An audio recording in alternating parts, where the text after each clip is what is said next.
And a very warm welcome back to Taipei City, where we're holding the Intel Extreme Masters Taipei, our last stop on our Season 9 tour, as we head towards the World Championship in just 6 weeks' time. 2 spots up for grabs this weekend. We'll find out tomorrow who those 2 spots go to, as well as crowning our very last champion of the season. Our next matchup in the round of 8, though, is an absolute nail-biter. I can guarantee it's going to be an absolute cracker. I know Todd likes that one. So let's check in with the bracket and show you exactly how things have panned out so far today. We've done the top half, Parting winning 3-0 against Classic early on, and Life, predictably perhaps, winning 3-1 against Hyun to set up that clash of charisma in the semi-finals. Lower half of the bracket now, CJ enters herO, going up against Maru, and Solkey going up against Rain. It's herO versus Maru next, and back on the desk we have Susie, Kalaris, and Todd joining me. This one I'm is... not Todd. No, I don't think so. Apollo. Did I say Todd? You did. Yeah, you did say Todd. Did I?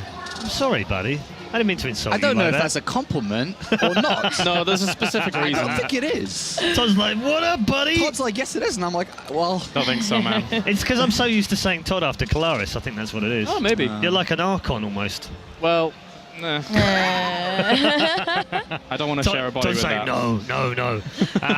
We'll stick to the ESL Archon, of course, which we have on the desk. Serious stuff now. Moving on. Maru versus herO. I'm personally, it's the most exciting game for me of the day, mainly because there's Terran involved, because we're the last one alive, but also because we haven't seen Maru at these events before. We've seen him play everywhere else, but not the Intel Extreme Masters. And herO, of course, I've done it today. I almost sound like a fanboy these days because we're always talking about how many titles he's won at Intel Extreme Masters because it's so unique. Yeah. But 4 finals, and he's 2 matches away from being in his 5th final of 6 Intel Extreme Masters. In all of StarCraft, there just isn't and never has been that level of consistency from anybody. Sure, you had in Wings of Liberty, MVP's reign, but that was over years. This is over a specific tournament. Yeah. And it's been almost back-to-back for the majority Absolutely, of it. and the only one I can think of that's kind of close is Tasia at DreamHack. Right. A little bit, but even then it was a number of years as well. So it's unbelievable what hero's able to achieve at these tournaments. It's far more as well because it's like for the majority of it, he's come through the Asian qualifiers. Yes, and those have been almost absolutely every ridiculous every single time. So. It's funny you should bring that up because he actually has met Maru twice in previous ones. Actually, when he qualified for his very first one in Singapore and Sao Paulo, he had to beat Maru in the qualifiers both times in the round of 8 and did so. So that's the only time they've actually played in a best of 3. Everything else has always been Pro League. So they've always played, it's been 1-0 to Maru sometimes to herO. So they're fairly even when it comes to team leagues. But when it comes to best of 3, Maru's not beaten him. No, and I don't think he will again today either, to be honest. Yeah. These 2 players are... when these match up, when Pro League, when you see, it's herO versus Maru, you go crazy about it. And you do just get teased by a single game, a single map. But now it's a best of 5. I know. And it's going to take so much more to win because usually in Pro League, if they meet up regularly, it's just going to be, okay, I'm going to practice to beat him. This is the one map I'm going to play on. It's going to be very easy. This is my strategy, so I'm going to do it. But now there's going to be adaptation. It's a different skill set, which Maru, of course, has done and showed before. But against herO, we haven't, and that's the exciting aspect of it for me. Yeah, absolutely. And I've just got to add to that. In best of 5 situations, herO hasn't lost against a Terran since 2013. Okay, well, all right, so I'm going to give you a little bit of insight of what the boys were thinking. Maru, as we know, is not the most chattiest of players.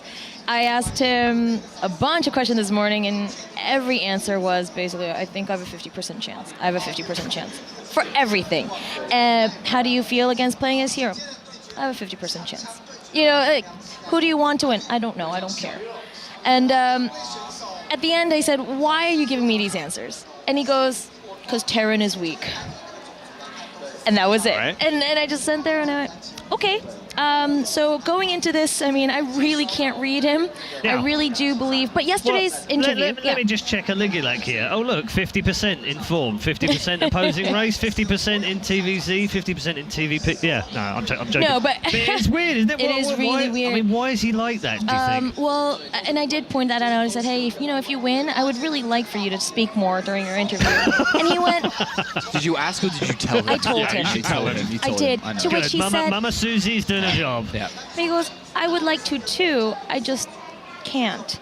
And I went, why? You know, talking, he goes, with experience, maybe I will. You know, he's And then you young. grabbed his He doesn't. cheek. The weird thing is, Susie, you actually bring up a really valid point. I think sometimes we get kind of lost with the fact that this kid's been around for a long time. You know, he's playing TV matches at the age of 14, which was 13, nearly, I think, even. Yeah, even 13, like 4 or 5 13. years ago. He's still not even 18. I think we sometimes get lost in the fact that he's still a young guy. So he is learning. He understands that his interview skills are not quite up to par with his other, players here. But he did say yesterday in his interview, though, that he does like the whole adaptation aspect of the games. He doesn't like preparing for an opponent. Yep. And so this might be his turn to shine. herO, on the other hand, already just went ahead and said, no, I'm probably going to beat Maru. I'm going to beat Maru. I just don't want to meet Rain. That's what he said. Yeah, that might actually have to happen, though, unfortunately for him. That might happen. He understands but that. The last game of the day is still a coin flip. I think we'll find that out a bit later on, obviously. Let's talk a little bit about herO. We've talked about the 3 titles at Intel Extreme Masters. The one that he didn't get was obviously the one that he really wanted, which was winner takes all at World Championship, which he lost to SOS. It's the only time he's been beaten in a final, having made 4. But he's also lost a couple along the way, one of which was to Polt, as Claris has already pointed out. But the keenest 2 are the ones that he lost to Snoop, twice, actually. So, but he's shown vulnerabilities. He's shown them against Zergs, but not necessarily against Terrans, as we do see CJ herO coming out onto the stage. Not as smiley as usual. No, I was going to This is say. a big game. This This is important. A little bit nervous. Oh, there it is. There's a smile. Hey. Yeah. What a cutie pie. That's the smile before he stabs you 3-0. And there's Maru, or the Terran player is not even 18 yet. I really want to. I think we should talk about is Maru versus Parsing. 2-0 instant win. He approached that Maru, that is, with a bad mindset. Didn't think he could beat him. Was like, he was partying. Yeah. Tried to play him the first game, and then decided to choose second game. It almost felt like he just gave up. Yeah. And he can't do that here. No, absolutely. I mean, best of 5 actually offers him a slightly better opportunity, perhaps, over the long game. But if he loses first match, we've said this about the first 2 matches, and it's kind of played out that way. If he loses the first map, he's more likely to do what Parting did and go kind of proxy something the second game. And then if he loses that, somehow he's already on the back foot. I mean, even approaching a best of 5, I imagine Maru would almost always mix in something like a proxy. Yeah. Every time you watch Maru play, he loves aggression. Yeah. He loves it. Yeah. I mean, even if he is a little bit on tilt and giving up in that situation, I still think he would mix it in regardless. Okay, we've got a man who's won 3 Premier titles, all of them Intel Extreme Masters. We've done that one to death. I want to talk about Maru and titles. It's been a while, Sean. I mean, 2013, it was the OSL, not the GSL back then, but it was WCS Korea. Yep. Season 2. He had a terrific run that season. I remember it very vividly. Yeah. Fantastic play all the way through. We haven't really seen much after that. I would say that he didn't struggle in 2014. His race struggled in 2014. Okay. Terran had a very difficult time, especially around the rain that herO shot up to the top. It was kind of the similar times. herO shot up to the top because Protoss at that time was strong. Yep. But credit to herO, he stayed on the top, even though Protoss came back down again. But Maru at the same time struggled against Protoss after Protoss after Protoss. He didn't know how to approach the matchup. He's got a very unique style to play in the matchup.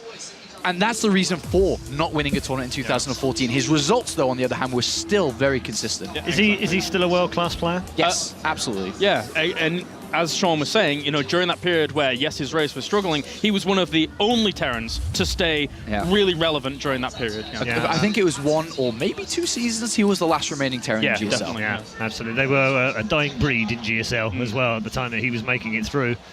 This man on your screen, however, what is it with the Intel Extreme Masters and this man? Well, why is he so... I mean, he has made other finals. We saw him do that last year, and he's been fantastic in Pro League for his team. I think he's probably their killer player right now for CJ Enters. But what is it about Intel Extreme Masters that it just seems to work for him? You know what's really cute? He had said, when he comes to an IEM and he sees Carmack, he goes, the moment I see Carmack, he goes, I think I'm home. Like, wow, that's not the reaction I have when I see Carmack. He goes, I feel relaxed. I see Carmack and I'm like, this is an IEM. Like, I'm comfortable here, you know, and that kind of mindset might be something that kind of helps him out. Yeah, he definitely seems more comfortable, doesn't he, when he's here? He seems relaxed. He's always chilling. We nicknamed him the Smiling Assassin for that very reason. He's literally always smiling, no matter what he's doing. To be honest, I mean, completely honest with you, he doesn't really travel to many other tournaments as well. I think he's attended one DreamHack, and that's about the other of his tournaments. So this is his only tournament that he goes to, which is why he's so successful here. And then you compare the only tournament he goes to, the Intel Extreme Masters, to the tournaments he plays in Korea. The skill, there is a major difference between playing in Intel Extreme Masters and playing in a Star League or GSL. It is softer here. Although arguably not this weekend. Honestly, not this weekend. So if he wins this one, booyah! Legit. Yeah. I mean, not saying that his other wins aren't legit at all, but They were pretty good too. Yeah, well, I don't know, I'm not demeaning Intel Extreme Masters in any way, but if he wins this one, it's almost like he's won a fake GSL. I mean, you're saying far from it. It's a fake BlizzCon. Oh, yeah. We're so lucky. He's completely legit. We're so lucky at Intel Extreme Masters to have so many Kesper players playing in the qualifiers and then making it here and then coming through invites as well, that we get this fantastic lineup. It's so good. Okay, prediction time, Susie. I'm going to go with herO. Okay. I'm going to go with herO. All right, James. Yeah, herO 3-1 I'll go with, actually. Okay. Absolutely herO. Yeah. Like it was absolutely partying in the previous one. Absolutely herO. live. Okay, good stuff. Very, very thorough from our experts on the analysis desk right now. Let's find out what our commentators think and whether they go for herO en masse as well. He is the favourite, he's the reigning champion, but he isn't quite the world champion just yet, and he now goes head-to-head with the youngest player left in the tournament. It's herO versus Maru. Welcome back, StarCraft fans. Maynard and Todd here to bring for you pretty much my most anticipated series for the day, but I have to say that I'm pretty much following herO as well. I think that herO is going to look pretty good here in this series coming on the back of it. Don't hide your bias. Everybody knows you're Terran. Everyone should know that I'm Terran. I wear that on my sleeve very proudly. This is the last Terran in the entire tournament right here. Of course, I want to see him in the round of 4. I want a Maru live final. I think a CJ herO live final is going to happen here, but I want that TVZ, man. I love TVZ. I was talking about it yesterday. And, I mean, this guy on screen right now, he's the Smiling Assassin. And right now, this is Assassin mode. This is the other half of his nickname. He's ready to murder a nerd. There's no smiling usually during the game. No. Maybe before the GG. Oh, man. So both these players have interesting styles, even at the TvP. herO, of course, with a much better record against Terran lately than Maru's had versus Protoss. Both players, Pro League players, the best for their team. And on the top right here, from Jania Green Wings, this is Maru.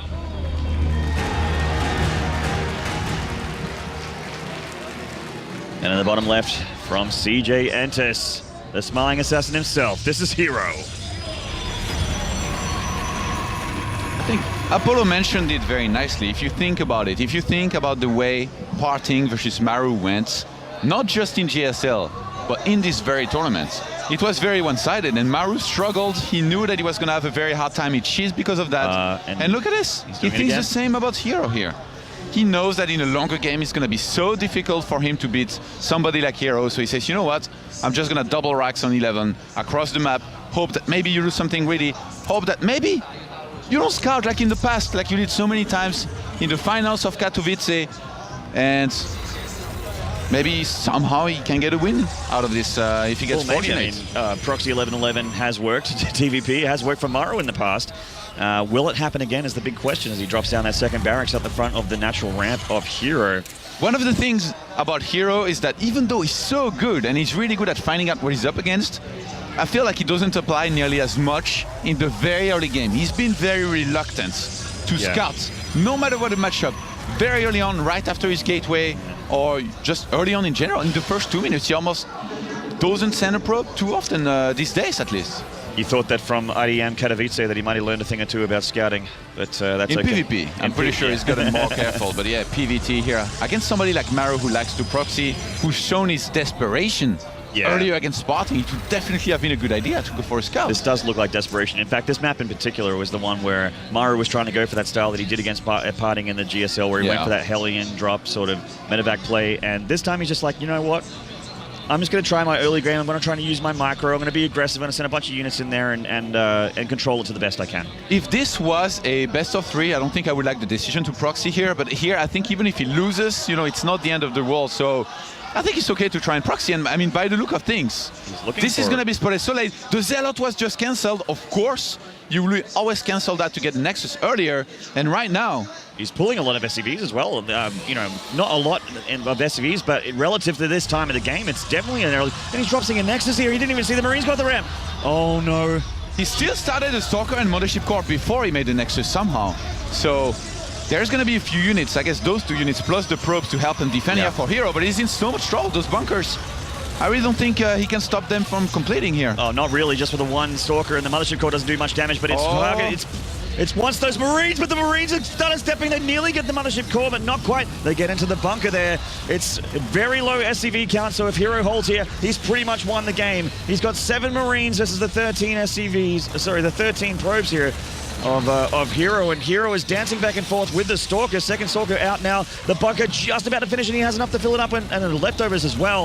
And herO's in a lot of trouble. Yeah, the fact that this bunker is in range for killing the barracks, or even unpowering it, is such a big deal. That means there is not going to be a 3rd Stalker, in which case, here, all Maru has to do... Oh, that's devastating for herO, and herO he's in such a rough spot now. No Stalker. He's going to have the Photon Overcharge, but I mean...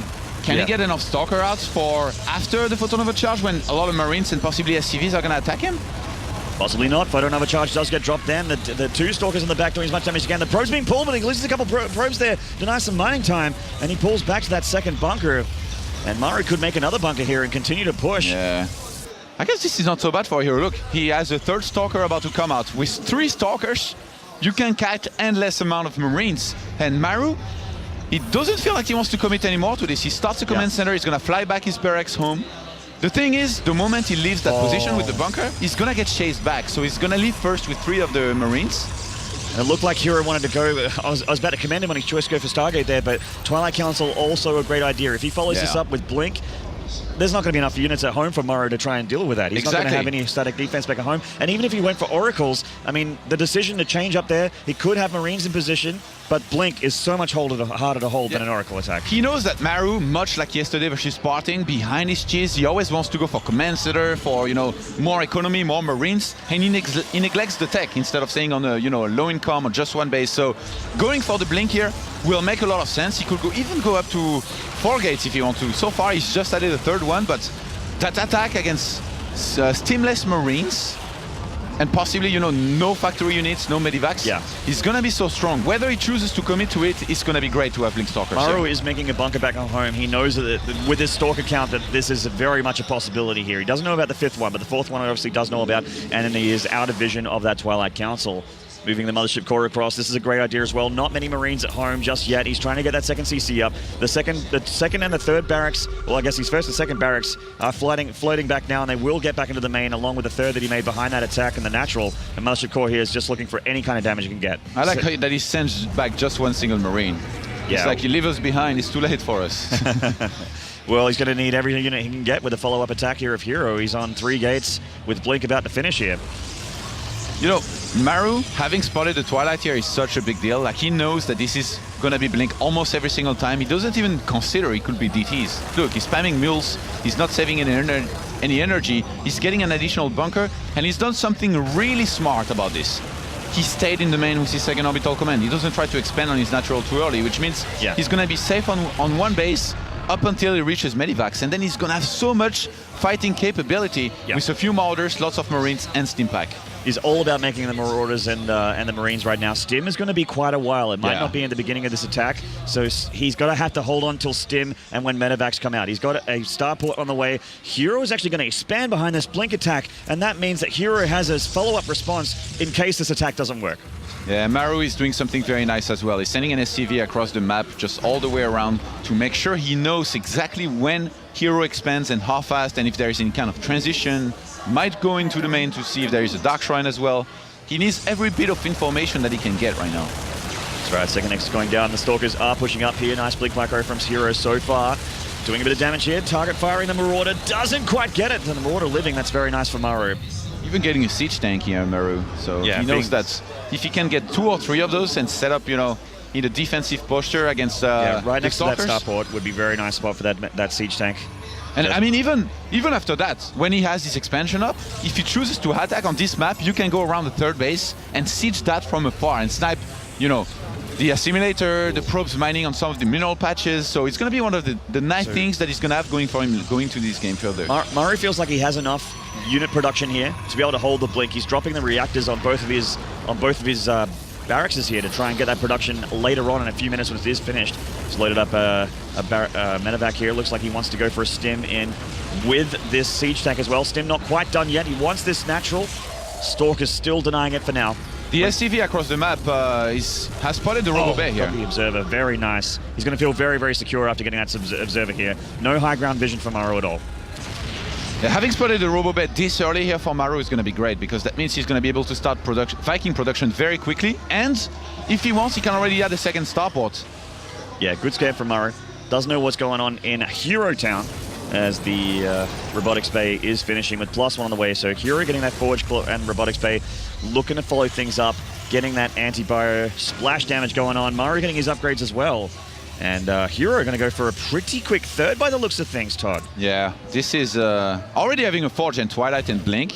All he has to do is get enough Colossus to make sure he doesn't lose to a critical mass, you know, of bio on the ground. Yeah. And he can already start a third Nexus if he wants to, and he's going to be pretty safe, I think, as long as he sees where the units of Maru are headed across the map. You know, having warp gates can be such a nice help in defending any kind of upcoming attack in this kind of game where you think you're just a little bit ahead. And in this case, I mean, it's only 8 Stalkers plus 2 Sentries right now against 15 Marines and 6 Marauders. So it looks pretty scary for Maru. But as the first Colossus comes out, he's going to have so much fighting capability. And herO actually opted not to take that third after all. Saw the bio with Stim moving across the map with the medevac, and he's being careful here. He knows that third Nexus would be in a very big spot of bother against this bio moving across the map. He's dropping a pylon to the far right here. Does he want to try and hide some tech? I actually think that there is so few Protosses who wouldn't have gone for the third here, or like when he was already thinking about it. Yeah. Get rich or die trying, man. This is the way. It's but a thug life. He's moving out actually right now. Oh, they'll love this spot. The siege tank's going to find that nice spot where they are in range of the drone line, or the probe line here in this case. And it looks like herO has to leave that up for now. And he might, I think, waiting a little bit here until Thermal Lance and a second Colossus will be right, but that means he's going to lose a lot of mining time. And actually, this probes. This one Marine sees the positioning of herO here. Does Maru want to let up and move out? Oh, that's so smart. Oh, he's hallucinated an immortal here, and target fires it. The Stalker's blinking on top of the Marine on the tanks, and they do get it. But there's a lot of bio left over here from Maru, and herO's in a bit of trouble. It was too early of an engagement here by herO. Even though he got the tanks, he lost a lot of forces. If he had just waited for that second Colossus and Thermal Lance, he would have done so much better. Maybe kill all of this bio, and then if you hold comfortably, you can go for a third base directly and be in a great position in the game. So Maru definitely traded well here, and that's going to translate into a nice supply lead. He's looking really good right now. His army supply is well ahead of herO's. Every supply is looking great right now. He doesn't have a third CC, but he has so much army. herO moving across the map, going past. Maru's attacking here. He's attacking force. You mentioned that Maru needs to play the series of his life to be able to beat herO right now, and he's already looking so much more solid against herO than he did versus Parting. Yes, definitely. Not sure if I like the choice of not going for a second starport, but he did go for a 4th and 5th barracks before going for a 3rd CC, and he wants to get in there. And he's getting in here all over the Stalkers. That's not going to help him out against the Marauders, but the force fields are nice, funneling away a few units here. Does he have enough? Charge isn't done. He's only got 5 seconds to go. But there is only 2 zealots anyway. There's no zealots anyway for the charge. And Maru pulls away. But this is a style that Maru does. Maru can go Vikingless in TvP. He's a one of the very few Terrans who has been doing it recently. Yeah. And just favors getting more supply on the ground instead of in the air. Just pure bio against this many Colossi, man. It just doesn't work.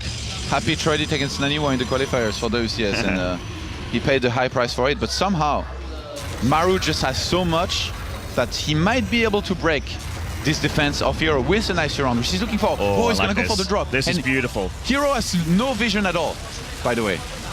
This is going to go bad for herO. With his unit positioning, Maru is doing this so well right now. Pushes the army, going towards a third, and meanwhile he is dropping in a big juicy main here. 2 medevacs with Marines and Marauders getting down there. Stimming for the win, seeing how much damage he can get done. herO still all the way at the third. He can't, the mothership cores it, the naturally can't recall into the main.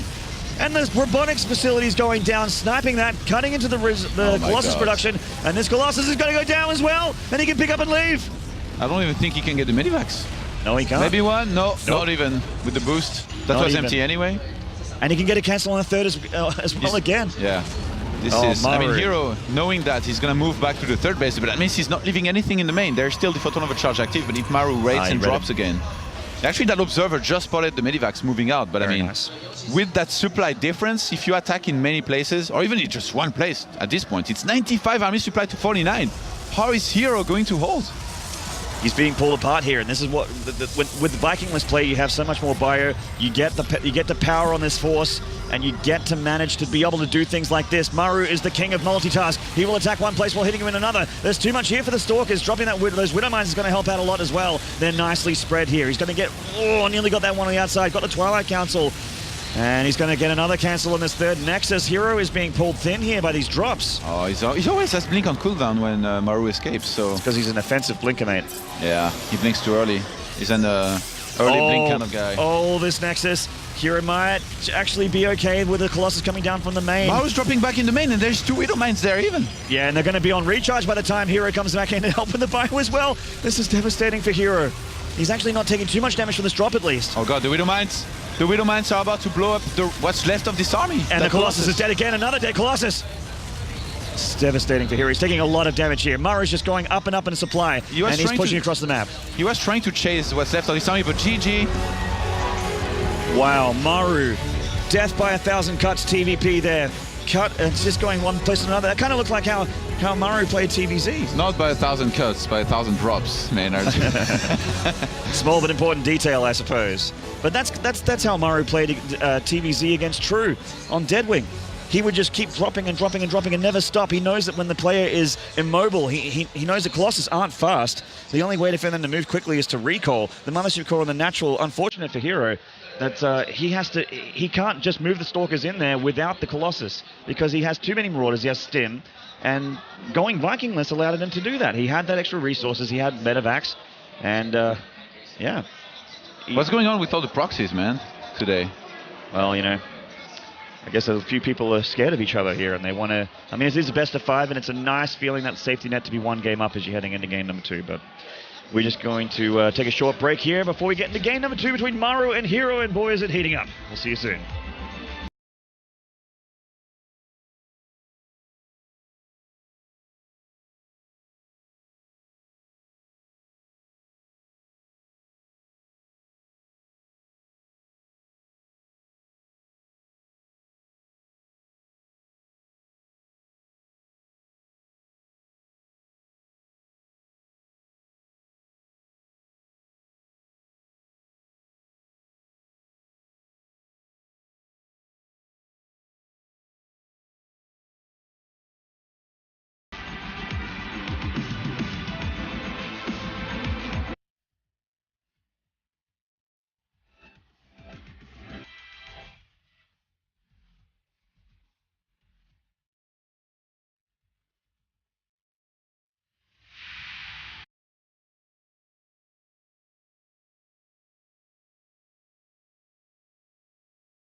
G'day guys, welcome back to Intel Extreme Masters in Taipei.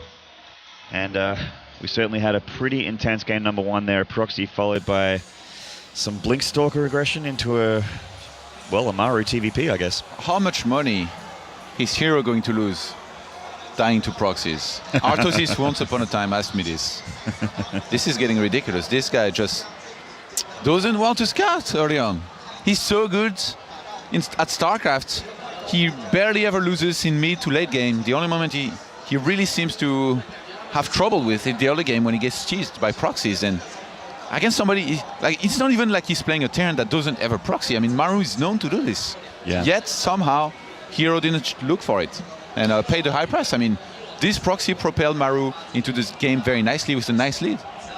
Did indeed. And herO's going to need to focus here and play a little bit safer if he wants to tie the series here against Maru. This is a very, very aggressive Terran. And Going to switch into the game. We're going to be on one of the new maps today. Of course, last time we saw this map, there were proxies. We'll see if it happens again. In the northernmost position from Jinair Green Wings, this is Maru.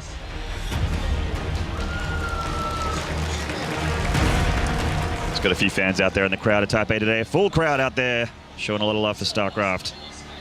And in the bottom left here from CJ Enters, this is herO.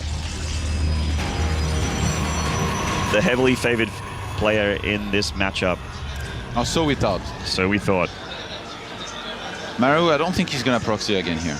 And last time I said there was not going to be a proxy on this map. There was actually a double proxy. So technically I was right. I think you're right, because with the positioning of this supply depot, it looks like he wants to wall in. So that barracks is going to go home. Yes, that's what I thought as well. Yeah. Maybe CC first. You have a very easy to take, you know, Third natural base. Oh, no, he's going to throw it on the barracks. I really thought this would be a good map to go for CC first, but for now it's just going to be a barracks on 12. Let's see if he goes for a gas. Yes, he's going to go for a gas. So a Reaper expand here, most likely, against a Gateway Standard 13. No scout after. Oh, man, herO and those mind games. Maru should have proxied. Punish him until he learns, okay? Everyone out there that's watching today, if you get to play CJ herO at some point, please keep proxying this guy. He needs practice. Oh, double gas. Yeah, double gas. This could be the old school herO build that he used a lot very effectively back when he was saturating with very little numbers, those double gases, still starting with a quick first Nexus and then scouting after. This was used a lot back when Reaper Expand was the only thing Terrans were doing when that was the meta. And look, he's going to do that. 16 mineral probes. He's going to rally every single new probe to the gas. And usually you throw down the Nexus and then you try to dodge that Reaper and you go for a scout. But on this map, the Nexus being on the other side, basically in a dead end, he might have to send out the probe before. Because right now there is an SCV headed for his base, and if herO leaves his base with the probe, it's going to be spotted, and then the Reaper is going to look for it.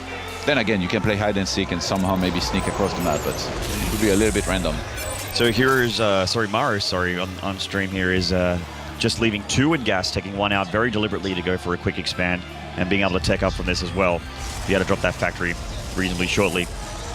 Reactor going down there. You know, actually, when herO did that a lot, it was just not the Reaper-only opener metagame, it was also, for Protoss, the metagame where, or not even metagame, I guess you can say the abuse, where we will only go for Blink and 7 gates and a lot of all-ins, which, on this map, I really don't think will be that bad with all of those massive edges around the bases. Maybe bring back the old school, you know? 7 gates Blink, or 6 gates Blink, and punish Maru here. Maru going for the style that he's tried against parting and didn't work out for 3 games in a row. Going for the quick factory with the reactor on there as well. You get some Marines out, get some Hellions out, and try and multitask your opponent. But herO here, he's a very, very solid Protoss. Yeah. There's this Reaper smartly on the way to herO. He took his time because the number one thing he was looking for there was proxies. He didn't want to have to deal with a proxy Stargate. There is still a Stargate to worry about. I mean, Stargate's always scary. But at least it wasn't proxied anywhere near his main, so he doesn't have to prioritize defense. What's so cool about Maru's play here is that he opened with a Reaper, and he's going to have some scouting capability, but behind this, he went for a factory. That means that if you're herO here, you're going to see a Reaper, and you're going to be like, oh, well, he opened Reaper. There's no way he's going for factory and stop out behind. Except wrong. There is going to be both of those, and Widow Mines being dropped, most likely in the middle lines of herO here, who's going to open most likely with an Oracle into, I think, a Colossus transition with a Robo that's following up here. And he didn't see that Stargate with a scouting Reaper. The Reaper, doesn't live. Takes out the Reaper. This is going to mislead him massively, because only having spotted the Robo here, he's going to think this is a standard play, you know, where you take the Colossus and all that. He's not going to be careful against any kind of Oracle play. And if that bad boy flies into a mineral line that's unprotected, man, we've all seen the butchery happen in the past. But somehow... Oh my god, how does he know? Yeah, I guess he saw that the Robo was pretty late. Usually you will get a Robo much earlier, and that's because herO had already started a Stargate, which cost a lot of gas in particular. So kind of gets a whiff. So sick. This might be happening, but big supply block here for Maru, by the way. Yeah, a little bit uncharacteristic of Maru there, but he just wanted to muster up his defense. Probably wasn't thinking about that for the few seconds, and that's all that matters. A player like herO is always going to capitalize on that edge there. Dropping an extra couple barracks to go in with what he's already got. He's got Widow Mines in nice positions here, and enough Marines to deal with a Oracle in the natural. Yeah. He just picked up the double Widow Mines that he has, Maru, and he's going to head across the map. Okay, so that's less Oracle defense in the main, but he's going to try and get some econ damage done here. The Oracle's kind of just... It's so crazy that without the scouts, both of these players know what they're up against. Like literally, like Maru knew it was target without seeing it. herO didn't see a factory or anything. And he knows that there's going to be Widow Mines, no matter what. So he's going to wait for Phoenixes to rejoin his Oracle, or first he's keeping them at home for defense, but later on he's going to rejoin his Oracle. He's probably going to use the detection and try and pick up those mines, pick up some units here and there, and get a few kills. I haven't seen herO do a Phoenix Colossus for quite a while. This is definitely in trend in China for a while in PvT. Boosts into the main here, looking to get some mine drops. The Phoenixes here. That's the first time Maru's seen them, and he picks them up. And the mines are denied. And down they go. Nice defense from herO, taking 0 damage from Maru. And Maru's got to leave, and he's going to take it. He's going to lose the medevac as well. Beautiful execution, and I really don't think that this is going to be Phoenix Colossus. I thought so at first as well, because he's already on his target and he's got a few Phoenixes. And I guess technically it kind of counts because he got a few, but we're seeing the Double Forge and the Twilight Council. I think he's just going to want to play Colossus plus Blink and Double Forge, and, you know, take a third base, the one that's right outside of the ramp of his main, and go into a longer game here, herO. So Phoenix is heading into the main here. The Oracle looking out for Widow Mines as well. He's going to try and pick up SCVs, delaying that engineering bay. Slower upgrades to Maru. The Lantern Oracle. It looks like a lantern. It does. Green Lantern. Shout out to Marvel. First two medivacs being on the way here and finishing soon is going to give some capability for Maru to try and apply some pressure, especially when he reaches 4 medivacs here. The thing is, in this game, it could get shut down by the amount of Phoenixes, which is not that high, but really is going to help against any kind of potential drop that we could be having. Even though the blink is pretty late, having those Phoenixes is definitely going to help. Yeah, helping out a lot. Ooh, catches them. one there. Yeah, been very careful. That's a lot of Marines. Drops an Envision on the army there. herO really likes observers, by the way. Like ideally, when you go for this, you know, Colossus, Blink, and Double Force, you want to have like 3, 4, if you pick maybe even 7 observers, but he has a single one. And since he wants to keep on making Colossi continuously, he's not going to be able to make any more. So he's going to have to make most of that one observer, maybe do a few pylons here and there to get some vision as well. And herO's going to have to be very careful, because if he doesn't see a massive Doom drop headed for his third, for example, he could lose that very quickly. Well, luckily for herO, all the medevacs that Maru's made so far are with that army that he's already got the spell on. Yeah, so that's really a nice way to scan. And look, already some pylons going down on the left-hand side as well. herO is getting some, not only getting some extra vision, but he's getting some counter-harassing capability here with this. And well, the upgrades lining up very well for both players here with the Steam Pack, Blink, and 1-1 finishing. Revelation once more from herO, and he got actually a lot of Phoenixes there with the Widow Mines. Nice pickup from Maru, pretty lucky there. That wasn't luck. He makes his own luck. Yeah, with a beautiful placement. It's herO that was lucky, actually. It could have been a lot worse for him, I think. Yeah, 2 Widow Mines could have taken out all of it if it was bunched up very, very tightly. Losing the Oracle would have been much worse than losing the Phoenixes, because the Oracle, you know, is, when he uses Revelation, he gets so much info for a very long time. So 2-2 is going to start here for herO, who's still chrono boosting out Colossi continuously. He's on 2 right now. The third one's about to come out. Against that, how many Vikings? 0 right now. So if he fights in a straight up fight, he's going to do okay, even though he has a supply deficit, but it's really against drops that he's going to struggle a lot more. Or well, supposedly. Yeah. So herO's getting 1-1, 1-1, just finishing for him now. And he has Stim, obviously. 2-2 on the way for herO, so quite a bit up in upgrades, as you would imagine, getting that Double Forge and going for charge on Twilight Council. He's getting a nice, very, very anti-bio army going up here for CJ's herO. He's going to have plenty of Zealots coming into the fray pretty shortly with those Colossus as well, still being produced. Third base going to get scanned here, and this is a massive tail that Terran wants to be on the offensive. The Oracle almost has enough energy here for Revelation. Need to keep that alive. He needs the information right now. The longer herO can wait without taking any damage, the better it's going to be for him. Look at the amount of gateways he's dropped down. I'm starting to think that he might want to do a 2-2 timing here, maybe. Actually, I remember a game between those two guys. I think it was in Pro League, where herO played a similar style to this. He made Colossus, he made a lot of Blink Stalkers, he defended, and then he went for the counter-attack after Maru had attacked and lost a lot, because Maru will always attack. So if you defend nicely against him, you can always go for a counter-attack, having saved your Colossi count. And look, he's actually going to a very high amount of Stalkers, 14 already. Usually you stop at 10, 11, 12, but 14. So I really think that this is what is going to happen. Already having the pylon on the left-hand side of the map as well. Yeah, he's all set for a big attack on the third to reinforce it very, very easily. You know what he's doing? He's trying to bait a drop in the natural. He's moving out with the Colossus and Blinkstalkers, and he's saying, well, I have a lot here. You should Doom drop me because I have everything out on the map. But no, herO has a lot of Blinkstalkers and one Colossus waiting in the natural right now, waiting for that drop to come. But Maru's not falling for it. Maru's expecting that. He is, and he's forced to make Vikings at this point. He's getting +1 attack for the Vikings, and they're being made 4 at a time from 2 starports here. +3 on the way, or 3-3 on the way for herO. His upgrades are looking really scary against Maru, he's only got 2-1. Yeah, I think that ideally here, herO would have liked Maru to attack into him. Okay, where are you going with the mice? herO would have liked Maru to attack into him, defend it, and then counterattack, but then he saw that it wasn't happening, so he's like, okay, you want to play a longer game? That's fine. He starts 3-3, he's going to Chrome Boost that, he's getting a Warp Prism, and all he really needs to do is, you know, max out, get the army composition he wants to get, and take a good fight in the middle of the map. But Maru, okay, this is not the Maru that I know here. He's getting Ghost and he's not being aggressive. Yeah, he's going for the super late game TvP. Maybe he feels like he can pull this off against herO here, and I feel like this is herO's advantage. He wants to play this kind of game. What's happened to Maru? It's like he's a new man playing. Well, actually, he's not a man. He's a boy. He's a new boy. He's a boy. He's a robot. He's a monster. He's a new boy. herO moving out here. He needs to be careful. He's not maxed out yet against a Maru that this is a very strong timing to fight here for Maru because 3-3 didn't finish. And by that, I mean, herO still couldn't win that engagement, but he needs to take it back at home a lot better with Photon Overcharge and support. There's no storms either. This floating structure on the right here, the factory sees the Warp Prism on the right. Hopefully Maru was looking at that. Oh my God, this turret sensor net, that Warp Prism needs to be careful. He does see that and holds his horses. You shall not pass. The Vikings now headed back. Maru's just going to pull back for now. There's a lot of pylons on the left-hand side. I really think that herO with that 3-3 timing here, he's going to want to look to end the game.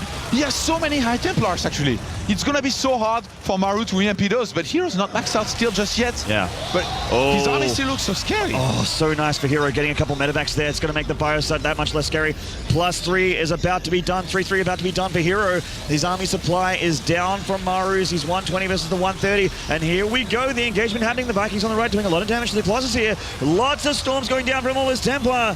Maru stimming in and keeping his concave. Does he have enough to seal the deal? The splash damage from herO is insane with the Colossus and the Templar going down. And it looks like he's going to clean it up. The Archons are being made here, and Maru has enough, especially with the Ghosts here, to be able to EMP and pull it back a little bit with the landed Vikings, just adding that extra little bit of DPS, and the Archons disappearing as well. A big warp in of Zealots on the left. The Planetary will help out a lot with that, but I think once the barracks reinforce here, Maru should be able to stabilize. Well, actually, that's a lot of charge lots. And we have a Dark Shrine actually about to finish. That could really help in weakening even more the economy of Maru here. herO, if he overcommits to this, he's going to lose a lot and not really achieve that much here. Yeah, it's definitely overextending at this point. He wanted to use his 3-3 advantage too badly here against a Maru who's only 2-2 but about to complete 3-3 himself. Second Robo now underway for Maru, who's already, for herO, sorry, who's already thinking that he needs to basically remake his entire Colossi counts and try to stay ahead of the Viking counts. I love this Planetary. It's like, yeah, you warp in there, I dare you. Is the Planetary is right in range of anything that gets warped into that pylon. That's a sad warp-in. Yeah, it is. Down it goes. If those Zealots could say no to this warp-in, they would, I think. But sadly, they can't. Dark Templar have taken the field here. There's no detection at that Planetary just yet. He will be able to start wailing on it, and he does indeed. Zealots coming in here and attacking this army of Maru. Nice storm on the outside there. Maru just getting out of range of it, taking a little bit of splash damage though. The Ghosts just not quite enough for an EMP. They're looking to get some. Oh, feedback there on the Ghost, but a sniper, one High Templar. herO is only getting one Colossus at a time, even though he has double Robo. Definitely needs to fix that. He needs to stay ahead on the Colossus count as much as possible. Right now, he wants to attack again. He wants to do even more damage. The army supply, 103 for Maru, 76 for herO. He goes for it. And herO's going for it with a lot of storms here, but plenty of the bio of Maru is coming down from the left, and he has to give up this third for now. The SCV's being pulled, and actually a lot of his army is in this medevacs here that were meant for a drop. He's pulling back home. The SCVs are deflecting herO for a bit here. And he's going to get this reinforcement pylon from the back. These armies being dropped from this failed drop coming back. He's trying to flank from the back. herO has been so aggressive. He really does not want to let Maru complete his army composition. He does not want to let him max out, and he's going to kill on attacking. Killing 11 CVs recently, by the way, is going to help a lot. Absolutely. Oh my God, those EMPs. The EMPs have gone down on the army here, and he's very, very Marauder heavy against a fair few Zealots. Oh, the Marauder flank from the left here, looking to snipe some Colossus. They don't quite get the job done, though. And there comes the big meat and potatoes part of Maru's army. The Archon's helping out a bit, but the Colossus are going to go snipe down, and it's just Zealots left against the bow here with a couple of Stalkers, and it looks like with the Ghost helping as well, this is going to be enough here for Maru to deflect herO once more. And I mean, herO has lost his entire army count here. Units are coming in one by one. They're dying instantly. The 3-3 Marauders and Medivacs killing them. herO's getting chased down. We could have a Maru leading 2-0 in this series. Who is this kid and what has he done with Maru, Todd?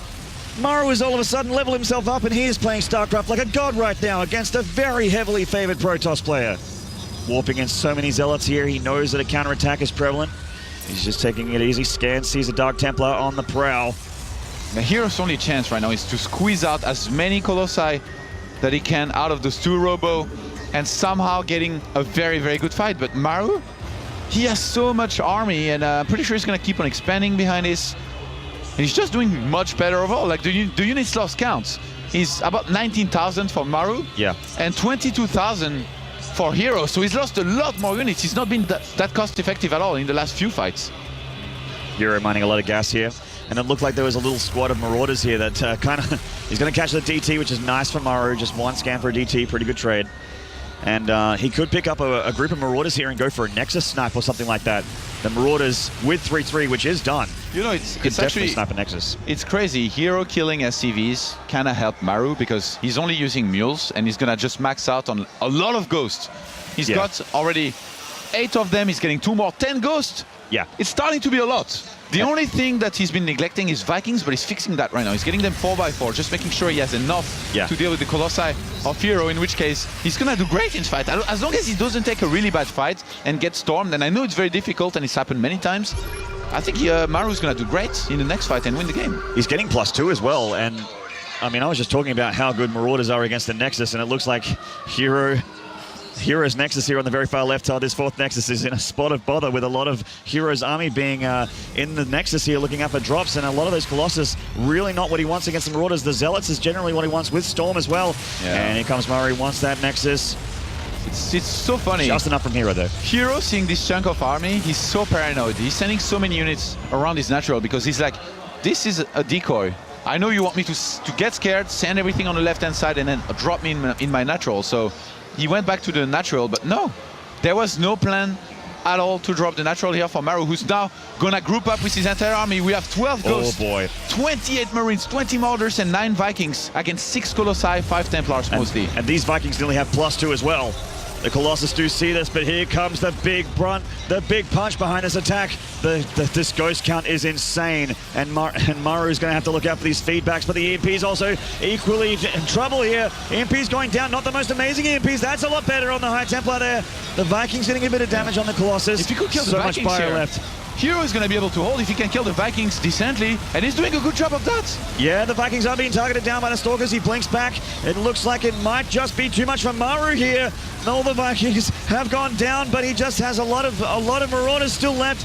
Not too many Marines. The Colossus dancing back and forth for this last couple Vikings from Maru, and he can actually stim and kill them both. This Nexus is in big trouble. He's warping in some High Templar to turn into Archons to soak it up. Maru is 60 army supply of the 28 of herO. herO is desperately trying to hold on here, but can he make enough to deal with the Terran army here? I don't think so. I mean, even if he warps in Zealots and Templars, Maru can just kite endlessly, send in reinforcements. If you look at the minimap, you can see a trail of units rallied across the map. And he's not going to stop either. He smells blood in the water here. He wants to get his victory. Some Dark Templar coming down here. Nice decision from herO to try and get that extra DPS, but the army supply really telling the tale here. 75 over the 28. Maru getting powerful, more and more powerful as time goes on.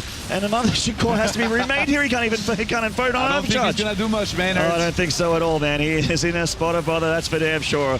Maru just has so much fire, and it's still being streamed across the map, albeit a little bit slowly, but the Archons, the big scary gas units are dead. The sentries are being warped in. What? Sentries are just dying and falling apart. They're just folding like wet paper here. And Maru gets himself a 2-0 victory over the heavily favored smiling assassin CJ herO. What are we even watching happen here? Maru with a 2-0 lead against this guy. He's really switched it on for this best of 5, sorry. If this was a better wishes with this best of 3. Oh man. herO thought he was home. But apparently Maru is home. He's the one that's home so far, at least in this series, and he's here to stay, man. This is... I don't think too many people expected that. There's probably a lot of Terran fans out there that hoped for it, but not even them believed it could happen. Myself included. That's okay. That's okay, Maynard. So you see herO comes into the house and he's already got a room. Maru comes into this house, Intel Extreme Masters, kicks through the Takes door and his says, meds. buy me a sofa couch. I'm moving in. This is my tournament. I want this. You take the lower bunk from now. Oh man, this... Honestly, like, at first it looked good, the decision of herO to just keep on attacking and keep the pressure on, not let Maru get his unit composition that he wanted to reach.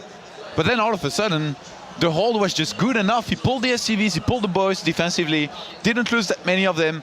Even though, you know, there was some Colossus here and there, it was not enough Colossus to really make a difference. So pure gateway units, even when they're better graded, against a lot of bio, plus some Ghosts, plus some Medivacs, I mean, it's really hard. The entire strength of the Protoss army is in the Storms and Colossi. As soon as that's negated, it's so difficult to win one of these fights. Yeah, lots and lots of splash damage. Great capabilities against bio, but you're absolutely right, Todd. If you EMP those High Templar, snipe the High Templar, shoot down the Colossus with those amazing Vikings, he's just unfazed, isn't he? He just doesn't care. This is normal for him. Terran is still weak in his mind. Well, he said it to Susie, and I mean, it's from the horse's mouth. So what are you going to do? You can't argue with him. He'll 1v1 you, bro. He'll tear you to pieces. CJ's herO, one map away from being eliminated from the Intel Extreme Masters. He would have come into this so confident if from Jin Air Green Wings. The Terran player one map away from the round of 4. This is Maru.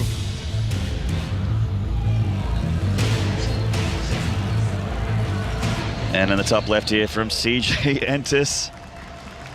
He's going to have to win 3 games in a row here. This is herO.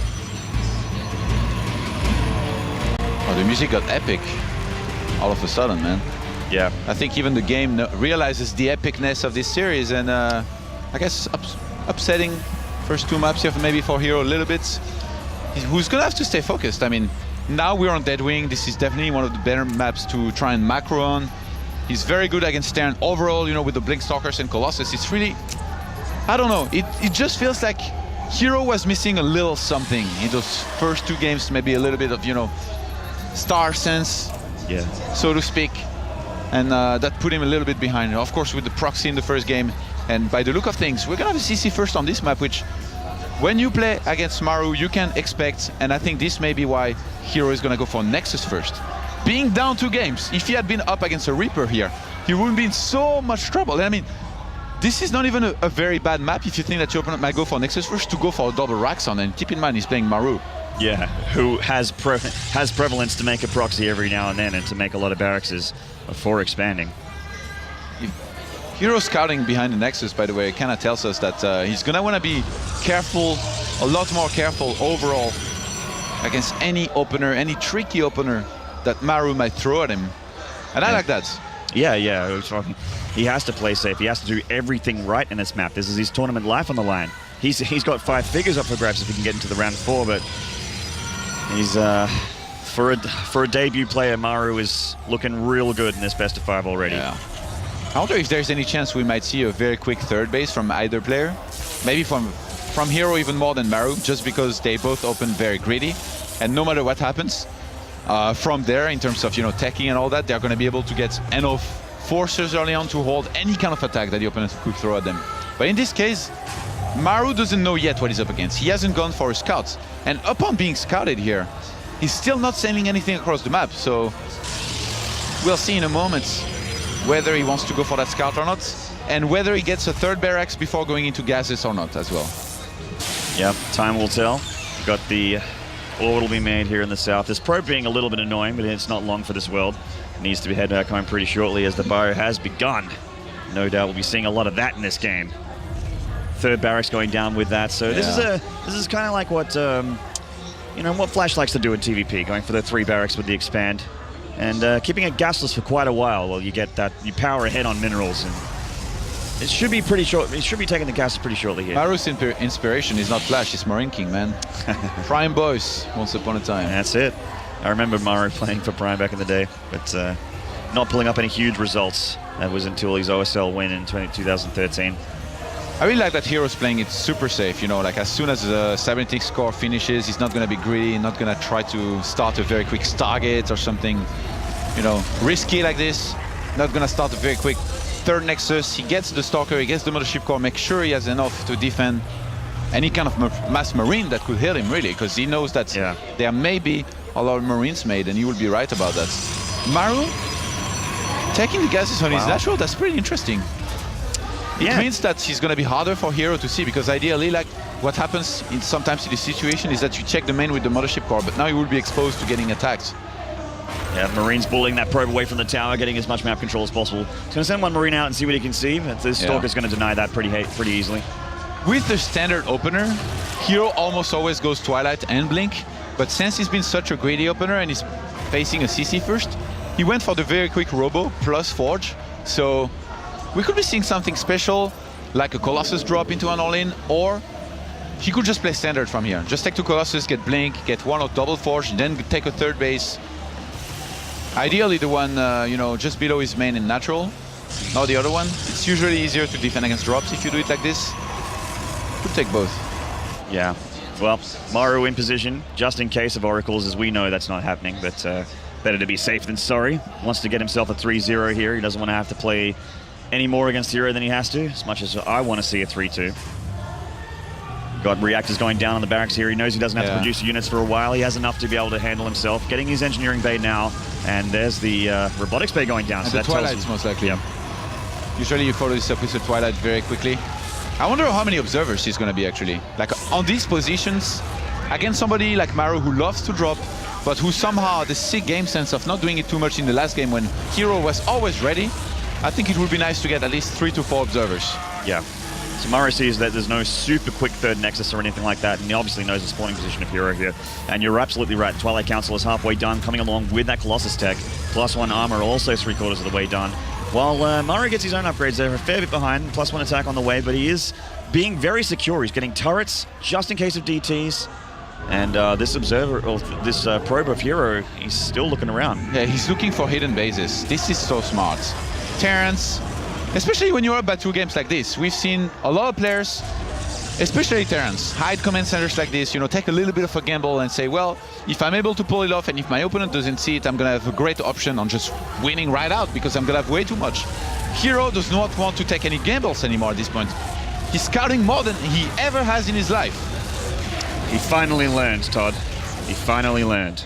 He's being not just the very proxies, careful. man. He's staying ahead of meta, checking for hidden bases, and I can only compliment him on that. Like, sadly for him, he's not going to be able to find one, but this is definitely playing it safe, which I can only commend. That's right.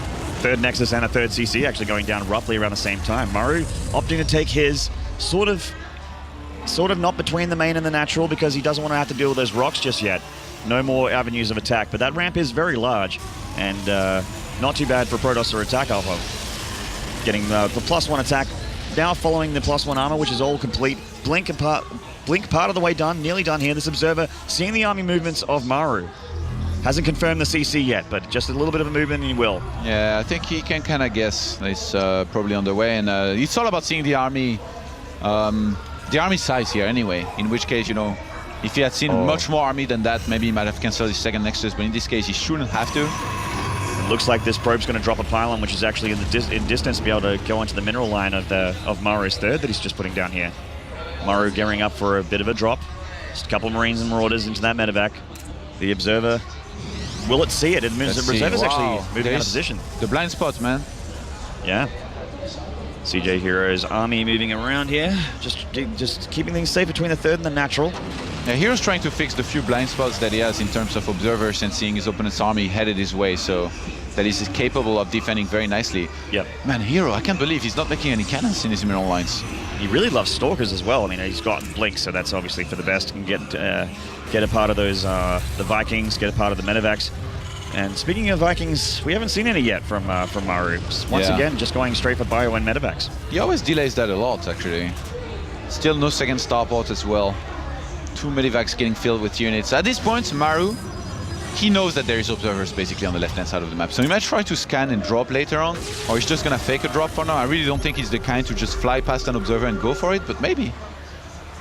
Yeah, well, I don't think I've ever seen Maru really suicide medivacs with units in it. And well, it's almost certainly be suicide if he comes in here. Oh, and that said, there's only 4 Stalkers managed. Oh, there's a warp in. Never mind. There's plenty of Stalkers. He sees a warp prism. He won't get it. Might scan for the observer if he has enough Marines. Yeah, 4. Yeah, he doesn't see it. 4 now. Maru's actually going to take that drop and drop back home because he knows the warp prism's on the way and he wants to bat it away, snap it if possible. But herO has a lot of money. What's happening? He's not macroing that well. Yeah, he might be feeling a little bit on edge here and just concentrating too much on this engagement as he does blink forward. Gets a medevac, which is nice. He's going, what? He's going for a massive timing here. 3 Colossus. He's even bringing the Mothership Core for double time warp. He's made so many Stalkers. He has charge and +2 armor about to complete here. herO, he's gonna commit a lot to this. And there's no static defense here for Maru. He just has to rely on the bio. There's only 2 Vikings versus 3 Colossus here, Todd. He's going to have to rely just on this engagement with the bio spread. The spread is nice, but the Colossus are doing so much damage to the back with external thermal lance. And a big warp in of the Zealots as well. Force fields also stymieing the flow. Some Vikings coming in, but a blink there with the Stalkers could take out the Vikings, and he will. The SCVs have to be pulled from the 3rd. And all of a sudden, it's still 3 Colossus against no Viking.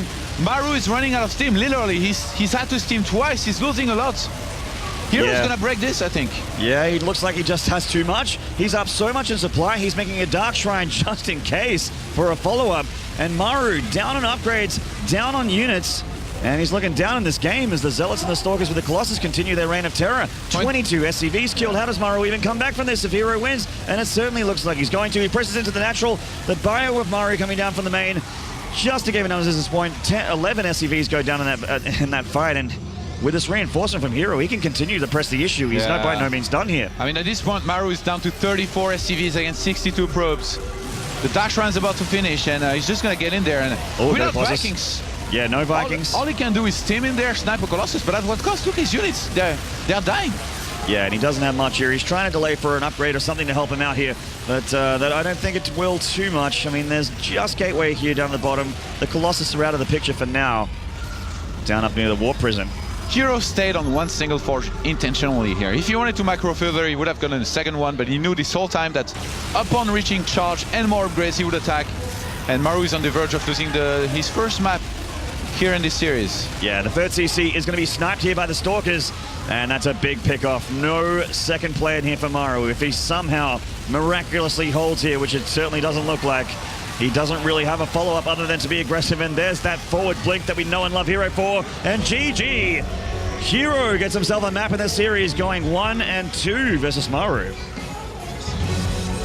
Maru's been playing pretty good overall, but in that game, I'm starting to pick up on one thing that's really wrong about it. It's that he loves medivacs way too much. You don't need to get that many medivacs. You can just stop after 4, maybe sometimes even 3, and just get a ton of Vikings. But he's not doing that. He's going up to something like 6 medivacs.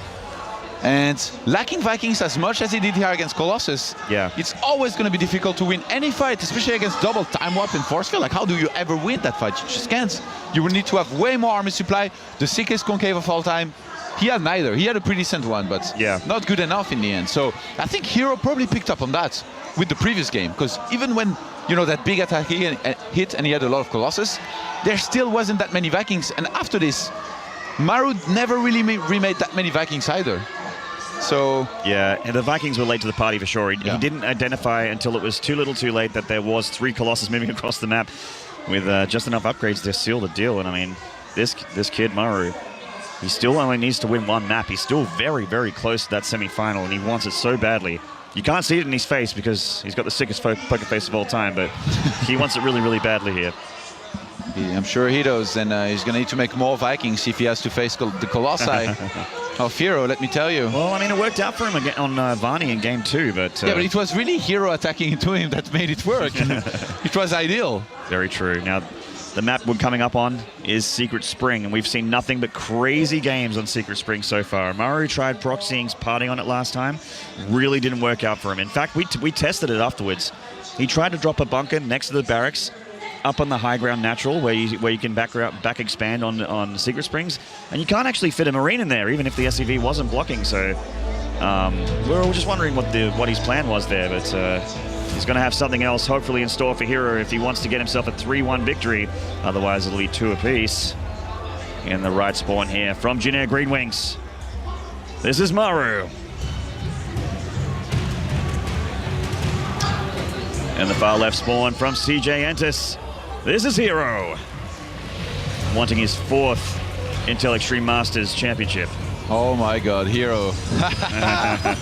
Pylon at the ramp to spot any kind of SCV trying to head inside of his base. What a clever cookie. He knows that Maru did it last time. He would have seen him. He was here yesterday. I saw him just in his casual clothes. And he's checking his entire base. herO is on panic. I've never seen him like this.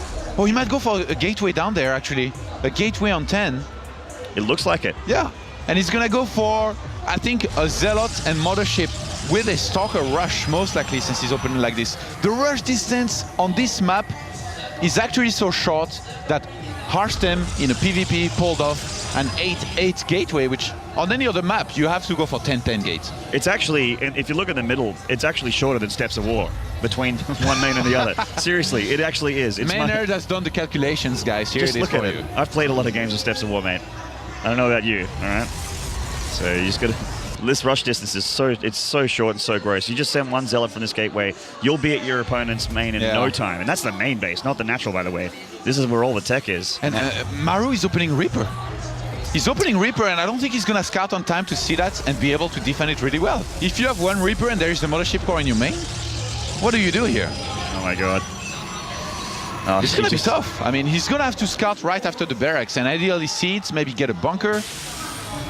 He doesn't even have enough gas to start a Reaper. Like, his build wasn't super crisp. He made the gas maybe a little bit late. Yeah. It does certainly. I think he dropped it on 13 instead of 12 if he was going to go for that kind of Reaper, Reaper as soon as the barracks finished. But he's going to scout at least. And there is no Zealot as well, which I do think maybe would have helped. Then again, against a Reaper, you're never sure if you meet him. Yeah. If you meet it too early, it's going to be hard. Yeah, I mean, if he went Zealot first, that means that if the Reaper got into the main of herO and Maru somehow held that Zealot back at home, there's not a whole lot he can do against, a Reaper in his mineral lane. Stalker is being chrono boosted out and Mothership Core as well. Maru has spotted this. He's going to start a Marine immediately after the initial Reaper that he made, starting a bunker up the ramp as well.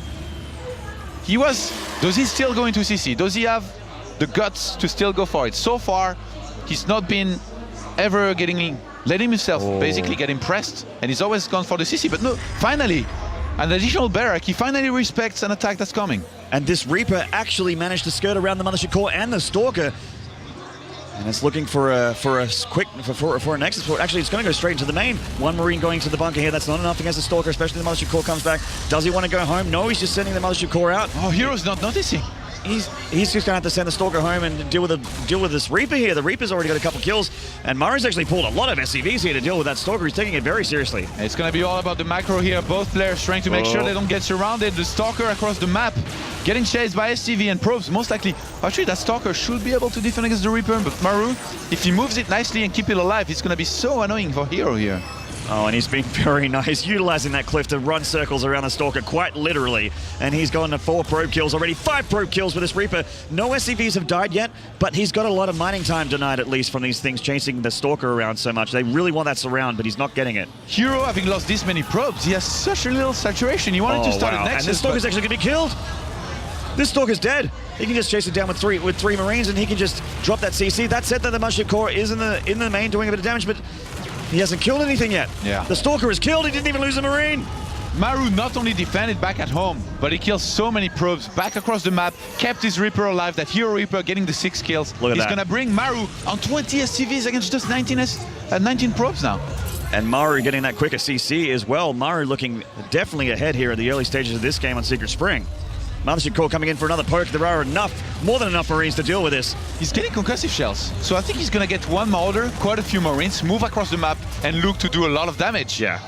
Well, you know that... the gateway is down there, and the photon overcharge wouldn't reach that cybernetics core. Plus the pylon, he could literally kill all the 3 buildings if he moves out across the map. And you can kite with the Stalker That's so against smart. concussive shells. That's so smart. I hope he does that. We'd love to see the Marauder come down here. Could unpower the Cybernetics core and the Gateway, or just kill the Gateway straight up. Reaper nearly dying, but boy, has this Reaper been worth his weight in gold. 6 kills, all probes here on that one Reaper. And the bio is going down with, just oddly enough, getting concussive shell. Oh, sorry, combat shield. It's go time. It is go time. Stimulus attack here from Maru. 2 Marines should be enough to buy some time for more Marines to come out and challenge that Mothership core, but he's gonna head back now. Actually, herO might have to recall, and then he wouldn't have enough energy yet for a photon charge. Yeah. But he's gonna have it soon. He's on 176 right now. But I mean, that Gateway, that Cybernetics core, and this pylon, how are they gonna to survive? It's really gonna come down to that Oracle plus the Stalkers that are in the main to do the job. And he did not see this coming. That's an unpowered Gateway and Cybernetics core. herO in a bit of trouble here. There's two Marauders and a lot of Marines here. Todd, what can herO do? He's trying to make an Oracle, which will help out against the Marines. He could recall with the Mothership core, but he's playing it back instead. Oh, of all the times, of all the times, goodness gracious. That's gonna be a Jimmy's rustling right there. This Bioforce is actually, he just unpowered the Stargates before we had to pause here. So a pylon was restarted next to the Stargates, and herO is just in so much trouble. His army supply is only 11. I think, how much does he have? He has 3 Stalkers and a Mothership core, and an Oracle that's never gonna come out, basically, or well, not before it's gonna matter, basically. Not before exactly. It's gonna matter. The pylon only now restarted against 12 Marines, 4 Marauders. Not all of those units are in herO's base, but most of them are. Oh man. This is trouble here for herO. It's a huge problem here. The probes have already all been pulled. He needs every single thing that can do damage to surround the bio here and somehow trade efficiently against it as well. Those 3 Stalkers are not going to be so handy against the Marauders. I mean, he's not stimming, which is nice, but he's at least putting on the hurt. He's unpowering the Stargate here. Unpowering the Stargates is like such a massive... That Oracle was so close to... I think he was like 5 seconds from finishing. If that Oracle finishes, the Marines and Marauders, they're so busy attacking the units and the probes that are right outside that they won't target it immediately. And it could do a lot of damage before dying. Like kill, if even instant, like, you know, a few Marines, then he holds comfortably. And then from there, you know, like, he has the Mothership core alive, he has the double photon overcharge, he can just transition, go into Colossus, whatever he wants, and he's okay. But now with the way it's been going, I really think that herO is going to take more damage. And behind this, he's not really done anything to Maru's economy. Yeah. Maru's not already going to know about the potential oracles that could head his way. He's going to be able to get an eBay, get turrets. He's going to leave enough bio, especially Marines in his middle line to defend. So very, very scary situation here for herO in the game. Yeah, absolutely. I mean, if that Oracle did come out, not only could he have cleaned up or done a lot of damage against those Marines along with the probes and with the Stalkers, but the potential counterattack of that Oracle could be pretty horrifying as well. I mean, there's no engineering bay, there's no turret back at home. It could do a lot of counter damage, but yeah, it's just we're getting into the game now. Both players getting a moment to just lower their heart rates and think a little bit. Doesn't look like hero's lowered his heart rate a whole lot. I hope it's not going to be like San earlier. It's like a long break to leave instantly after. Yeah. He comes up. He's not nearly as bad as the situation as San was, but it's actually a little bit similar to some extent. Yeah, I don't know if that'll be an instant GG, but it's certainly looking like Maru's looking confident, right? Yeah. he looks shocked, amazed, confident, happy, and relieved all at once. Everything at the same time, huh? Yep. Everything at once here for the Jin Air player. It's every time I see these guys come to these tournaments and be like just not fazed by anything and play so well, I always wonder, I don't know how to phrase it. I guess what went wrong with me? I wasn't like that at all playing tournaments and growing up. I was super stressed. Yeah. I was very emotional. Not in a good way. Not many people know this, but I used to play Quake. That was kind of like the game I was competitive in back in the day. I've never been competitive in StarCraft, not even once. I mean, I'm not very good at the game compared to back in the day in Quake, but I always got so stressed before a tournament. In fact, I think I threw up before one of them. That's how nervous I was. I don't know how to get that. Did you win? No, I think I top forward, but I did make it. I had a different ID back then as well. I'm not telling anyone it. Whoa. If you started talking about it, you need to tell us. No, I'm not going to worry about that. All right, Maru here. I really feel like he's in a great position. Like, as long as he can do a little bit more damage in the main of herO, as long as he makes sure, you know, he's He's basically just paying attention to his army. He doesn't need to macro anything. Doing damage right now is going to be more important than focusing back at home on making depot, making units. It's all about the damage that he can inflict to be ahead in the game. I don't think that he's going to end the game on this attack, but he should be able to get further ahead from it. And herO, obviously, but he's going to be focusing on the defense here, which I didn't see how close the Mothership Core was. I think it was pretty close. Should be. It was like halfway across the map. It didn't photon overcharge yet, right? No, I think it was yet. closer than halfway across the map, I think. Okay. Oh, we've let the game, so we can't check ourselves. You know, I really feel like in this game, if herO had kind of, foreseen or realized that this attack was going to come, he would have added additional gateways rather than go for a Stargate. Because if he had had something like 3 to 4 gateways, he would have been able to make enough Zealots and Stalkers to defend comfortably against this attack, rather than now, where he take to an Oracle that did nothing, put him behind on the unit count, and kind of leaves those Marines and Marauders to the damage. Yeah. Well, I mean, there's a lot of people predicting what's going to happen next here. And if I was one of those people in Twitch chat right now, I'd be going, guys, it's Maru 3-1. It's a lot of bio, and it's going to be tough. Like we keep on saying that, but it was actually kind of hard to see. It was a very chaotic attack, so yeah, it was nuts. Before maybe hero's going to photon overcharge, lose absolutely nothing, and crush Maru behind it. I have my doubts, Maynard. I have my doubts, but maybe. I have doubts too. In the beautiful world of StarCraft, sometimes you see crazy things happening. You do. It's the wonderful and magical thing about this game is that stuff that I don't expect happens all the time, and you think you know stuff, but then a player will come and surprise you. And the thing is that we're watching as well. Imagine playing against them. You'd be surprised every single moment. The only thing I'd be surprised about if I was playing against them is if I did any damage whatsoever. Or even took a map off them in a best of 3. Yeah, it's pretty tough. These guys are good, I'm getting some ideas for Secret Springs. I might try and weasel that one into a best of 3 if I get into a tournament. I mean, the proxy in this game didn't do so well for herO at all. It was the reaction by Maru. He finally respected one of the very big aggression that was headed his way with the second barracks and of Marines. Yeah. Good micro. Was it a proxy? Is that technically a proxy if it's at the main sort of ramp area? What does proxy mean, that word? It's short for? Outside of the main. It's short for proximity. So Okay. to some extent, on this map, you already have a lot of proximity to your opponent's base in the regards that the rush distance is kind of short. Yeah. And he brought that even closer by getting his gateway outside of his base. So I guess it qualifies. Yeah. To me, I agree. in my book. I'll agree with you. I'll pay that. Thank you. You explained it very well. It's hard to argue with, so. I really wonder if there is any way he could have done it better. Maybe with a Zealot. Because against a Zealot, you go past that Reaper, and then you have the Mothership Core getting in very fast as well. He was really entirely relying mostly on the Stalker to do damage, and didn't really rely too much on the Mothership Core. And I really feel like the Mothership Core and the Zealot followed by a Stalker is probably better. Remember Habitation Station? He did very well on this map, this kind of rushes, so. Yeah. But I guess the Nexus, obviously, you cannot move it closer to your opponent's space, so it will still take quite a bit of time. Maybe in Legacy of the Void. He knows better than me, I'm sure, herO. Well, the countdown has begun, and we're about to get straight back into the game, guys. So without further ado, let's see how this one plays out. The bio does unpower the Stargate. Oh, God, that Oracle was 50 out of 50, but it hasn't popped up. Oh, my God.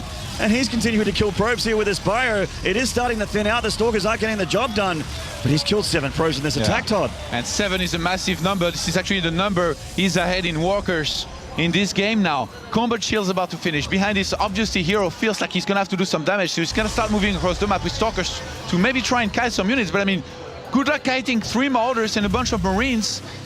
I guess he's going to rely a lot on the Oracle. They're meeting in the middle.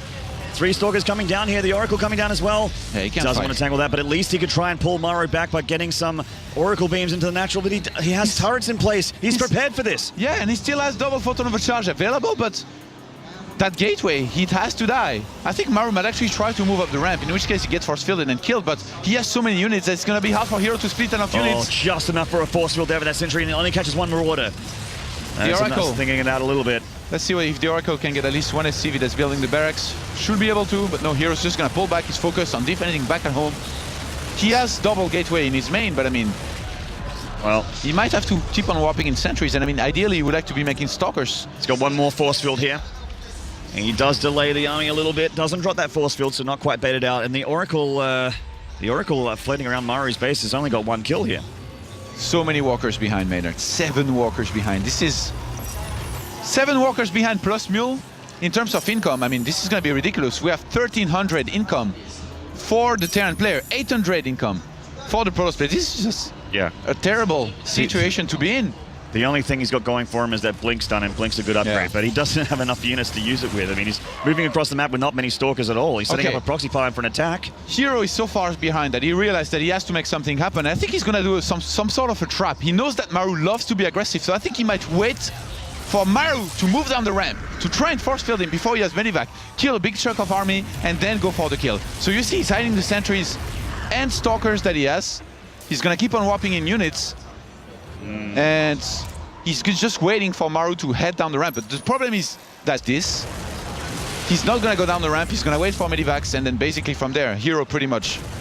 Oh, we got the Oracle! Sniped the Oracle there with the Marines at the back of the natural. And yeah, that Oracle got some SCV kills, but now that it's dead, herO can't split Maru's attention anymore. It keeps getting from bad to worse. Maru scans the main, sees a robo here. Is he gonna move down the ramp? That is the question right now. If he sends just a single Marine down the ramp, sees those sentries, he's gonna be in a great position for this not to happen. But right now, Maru, I think he realized he's how so far patient. ahead. Yeah, he's far ahead enough to just wait for Medivacs and win right out. And as I say that, the sentries are out of position though, and he's just going to stem through. The sentries are all at the pylon. herO's in so much trouble. This bio is too much for him. He does have my blink. God. He can warp in there, and he does have blink. I'm not sure why he's not warping in. Maybe cooldown on the gateway. Quite possibly. Double Medivacs, 2 at a time coming out of this starport here, and this proxy pylon's dead. This attack is dead. There's not much you can do here against this many Marauders with Stim. The Stalker's blinking away. Oh, the sentries know that they can't go back home, so he's going to hide them out on the map. But that means they're not going to be back at home for not only sentries, but Guardian Shield as well. They can't run, they can't hide. Maru knows where they are, and they're going to go down. Force fields go down, and that's it for the sentry energy. And Maru is actually going to stim with a reinforcement for the natural. Oh my God, I think this is it for herO. I think that Maru is going to get himself a 2-1 victory, a 3-1 victory here in this best of 5. Oh my God, he's pushing through the middle. He's blinking back. What's he got left? It's 35 army supply versus 6, Todd. 50 worker supply versus 34. herO has got absolutely nothing going for him right now. Maru can just send his army across the map. He's got enough. He's warping in what he can because he knows his tournament life's on the line, but his tournament life is over. Maru is going to get into the round of 4. He's stimming, nice micro, nice blinks, but it's just a game of numbers at this point. The Marauders are joining the party. It's just 90 supply versus it's almost double the supply of the Protoss player here, and he's only making Stalkers at this point. 50 SCVs versus the 30. He's even taking a third. That's how confident he is at this point. Why not Maru taking his third? Oh my God, the Zealots are just being shredded apart by the Marines. The Marauders are doing the worst. 1 medevac picked off, great, but the Stalkers are just too few in number. The Mothership Core is on strike, man. It's in the middle of the map doing absolutely nothing. herO did a good job of staying in this game, but it's gonna come to an end at some point. The 76 core is gonna be sniped, and Maru's production is not slowing down anytime soon. Nah, absolutely not. Look how many barracks he dropped behind this attack as well. He knew that this push, this timing, this is his game. Is it his tournament? Time will tell. He'll move on to the round of 4 for tomorrow. GG! The final Terran of the Intel Extreme Masters moves on to the semis for Grand Final Sunday. And the 3-time Intel Extreme Masters champion is going to be excused from the tournament. Huge, huge win for Maru here, and he is, look at his facial expressions. He is completely overwhelmed with emotion here. He cannot believe that he is 3-1 herO. Oh, this kid is just bursting at the seams. Actually looked a bit confused here for a second, but just gonna go and check his opponent's hand. I think when people look at the bracket, they might be confused, Todd, tomorrow if they missed the games today. Yeah, oh definitely. Very, very good play here out of Maru. Much better than yesterday, that's for damn sure. I mean, against Protoss in particular. Against Zerg he did well, but against Protoss was very disappointing against Sparting, and just did so much better here. Yeah. All right, well, guys, I'm just a little bit flabbergasted. I can't believe Maru played so amazingly well against herO there, and I'm just gonna have to take a breather and cross over to the desk with Paul and the rest of the boys. See you soon. Thank you very much, Maynard. Yes, you can take a breather, sir. You've done a good job on that one. And congratulations to Maru, then, who becomes only the 3rd player to win against herO here at the Intel Extreme Masters. It very much was Apollo and Kalaris, a tale of the rookie defeating the champion. I feel deflated. Red eye. Disappears into oblivion. Yeah, I can't actually find mine, so it's not going to work. Sorry, we could have done that in unison then. I do. It's sad that it's still going down and I can't fix it. Sorry, Sean. He's actually There we broken go. his chair now. Sorry. It's sad to see herO out. Yeah. But the dream of Life versus Maru still exists. Which is the final I wanted. Yeah, that is a final that a lot of people want to see. The prodigious talent of the two Yeah. going head to head in a grand final is something I've always wanted to see. James, I read one comment on the Liquid Live thread, which we often follow, which really stuck out for me, and that was the panelists haven't really given Maru the credit he deserves. Now, having now beaten the champion of the Intel Extreme Masters, do we now have to do that now? I mean, it's the right thing to do, but should we have maybe given him a bit more credit before the game? I don't think he even needed to beat herO there to actually give him the credit he deserves. I think the game, especially game number 2 that we watched there, very, very close, very back and forth, but in the end, his decision-making and his engagement positioning won him out the game. I think that was enough for us to give him the credit he deserves. He's always been a good player, obviously, but just yesterday didn't really reflect what we expect of Maru. Today has done so far. Yeah, it wasn't as dominant as I guess we thought he might be in that group, and with Parting going through top, that was what kind of maybe skewed us a little bit, maybe gave us a few doubts today. Yeah, that was the one game where we were against Zerg. If he was playing as Zerg, everyone would have been on the hype train. Okay, well, we saw what he did yesterday. But against Parting, it was a bit of a disappointing performance. So Parting and herO aren't two different types of players. Play very similar. So you kind of expected maybe Maru to fall down that trap again versus herO, but he showed a very different performance today against Protoss. And now he's kind of completed his Zerg versus Zerg, his Zerg versus Protoss. There's no more Terrans left in the tournament. No. So he's on his way. Yeah, he is, absolutely. It's almost a nice way of having a Terran in there as well, because right now, at the top of the bracket, we've got a Zerg, a Protoss, and now a Terran. So it's one from each. We're going to have game. One of them is going to get something extra in the final game because we've got a PVZ. But nevertheless, yeah, it's pretty good result, I think, for all the races.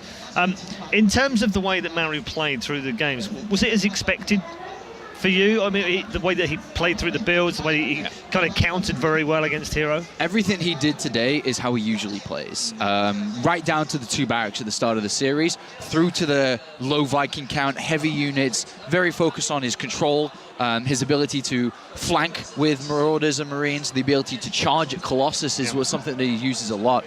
He played very well, and like we usually see him do in Star League and Pro League. Yeah. Do you think in that fourth game he really had that? I mean, we've seen it before with some players. They get to the point where it could be match winning, and then they pull back. And Maru was actually very killer-like in that last game. Nope, I'm going to finish this right here and now. It's nice to see that kind of play. Yeah, especially if you're in Maru's shoes like that. If you see your opponent has failed somewhat an aggressive maneuver that they really want to play out early on, then I think there's a lot of incentive for them to just take their small advantages that they have there and then push on through. Yeah, sure, but we do see a lot of players who are a bit more circumspect. It almost seems like they get to that point where they've got a choice of saying, okay, I could go for the kill and be a little bit risky and maybe it doesn't pay off, or I could play safe and just rebuild on the back of what I'm doing. But can do that very well. Yeah. Just identify small little things and then just push for the victory. That actually is what makes a lot of the top Korean players stand out against, like, say, the talent we have in the Western scene, where they will have an advantage, but play a little bit safer and stay back. It's like, yeah, I'm just going to keep defending. I'm just going to keep going. Yeah, I really question. I actually wasn't listening to see if Todd said it or not, but herO's choice of strategy on that last map, I don't think he needed to do that. In all fair, you're one game away from losing, and what he was banking on was because that map has an expansion inside itself, pretty much. He was hoping that because on this map, Maru being one game away from winning, that you just take it very fast. And his build is perfect against that. If there is a command center first, he rushes over with Stalker and Mothership Core, and he can end the game instantly. He goes to game 5. But it was a Reaper opening, and it was the complete counter because he moved over, he saw what was going on, he prepared for it, he killed 6 workers with the Reaper, and it was over from that point. Yeah, disappointing obviously for herO. Do you think he underperformed in this game, or is it just that Maru actually played much better? That's a difficult question to answer, really. Compared to his normal, I would say he did play subpar. Yeah. Especially in relation to the choice that he made in Game 4, as you're mentioning as well. I don't think he needed to do that as well. I agree. Yeah, a little bit risky maybe. Why do you think he went that way? Probably Was it pressure. just what? maybe Yeah, maybe pressure. he Yeah, actually. Do you think the pressure played its part? I think so. I mean, he's been up there quite a lot. And I think that because he's been up there so much and he's won so many tournaments, and the thought of losing can, inspire fear inside you. You can be like, I don't want to lose, so I'm going to take this risk to make sure I can still win, and maybe that consumed him. It's hard to tell without knowing exactly his thoughts. I'm not hearing whether we've got Maru yet, but hopefully we have. In fact, we have. Good. So let's go to the stage where Susie is with our Victor. Okay, thank you very much, Paul. I am here with Maru. He has beat out a 3-time champion here to make it to the round of 4. He kept on saying all week to me, Terran is weak, I'm going to win 50-50. He's never been very sure about it, but I think he's lying to me. Why are you lying to me? 제가 생각하기에는 다 반반이라고 생각하고 게임에 들어가기 때문에 그런 거고요. 제가 잘한다고 생각하면 막 던지는 게 있어가지고 그런 거 조심하려고 좀 그렇게 생각하게 되는 것 같아요. All right, he says he really does feel like all the games he goes into, it's going to be a 50-50. If he starts thinking he's any better than his opponents, then he's got a tendency to throw the game, and so he doesn't want to do that. He just kind of goes into it thinking that everyone has an equal shot at the game. I don't know, I still think he's kind of lying. So do you still think Terran is weak? 아직도 테란이 지금 약하다고 생각해?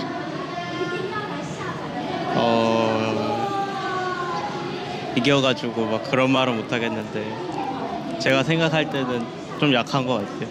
He's like, I know I just won with Terran, so I guess I can't say that anymore. But from my personal opinion, I still do think they are pretty weak. Okay, well, I know you must feel really good about winning and getting to the round of 4, but does it feel better because you've taken down a 3-time Intel, Extreme Masters champion? 일단 준호 형이 제가 생각하기에는 제일 잘하는 선수라고 생각하고 왔기 때문에 되게 좋은 것 같고 이제 다 이길 수 있을 것 같아요. He said, I really respect herO. I think herO's a really good player, and so of course it feels really good. So now that I've beat down that really hard herO, the really hard player, I think I'm going to be able to win it all, even though Terran is weak.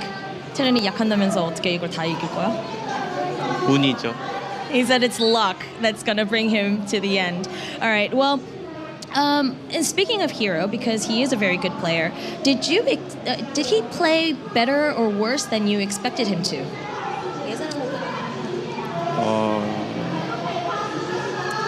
뭐 그런 생각을 안 하고 와가지고 잘 모르겠는데 그냥 오늘 제가 게임이 잘 풀린 것 같아요.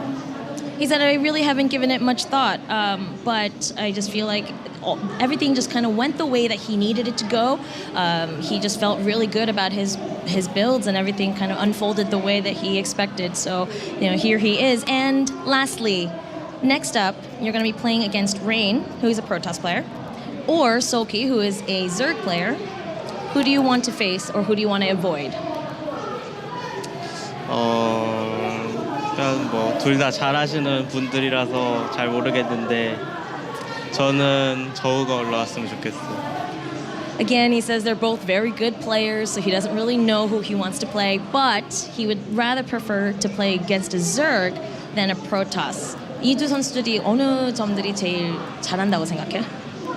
그냥 제가 많이 져가지고 잘하는 것 같아요. I asked him what aspects of these players are so good, and he goes, well, I just lose a lot to them before, so I think they're both really good. All right, well, you know what? I think this is the best interview that Maru has ever given me so far, and congratulations. I'm very happy for you, and back to you guys at the analyst desk. Thank you very much, Susie. Sean's clapping. Is that clapping for Susie or Maru? I don't know. Both. Both. Okay. Excellent performances up there. Excellent performances. 10 out of 10, 8 out of 8. Rate that, mate. Rate that, mate. Okay, good. Joking aside, he doesn't want to play a Protoss. Do you find that surprising after beating? Well, he said he was one of the lucky, best? and he says he's going to be lucky. Yeah, so I whatever. mean, it doesn't really matter, I guess, in the end. Yeah. Okay. So we're going to move on to our last quarter-final, and we'll get your thoughts about that after the break. But I just wanted to ask, so far, of the 3 matches we've had so far, who's impressed you the most of the 6 players you've seen? On. You want me to go first? Sure. Okay. Who was the first series of the day again? It wasn't that versus long Classic. ago. Right, Parting it's a Classic. PvP, wasn't it? Yeah, Parting Classic. Most impressive out of all players who have advanced through so far is that guy on stage. Really? Yeah. Okay. I was going to say the same thing. Yeah. Is that just because of the quality of the player he's played against, though? Well, because all the other games were a bit one-sided, bit ruffle-stomped. and this one was one where I expected Maru not to win.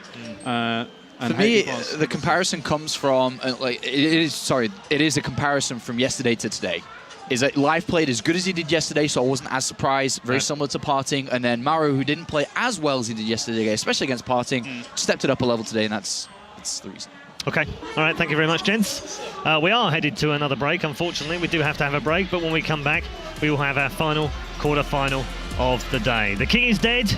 Long live the king. Maru is through to the round of 4. We'll see you in a few.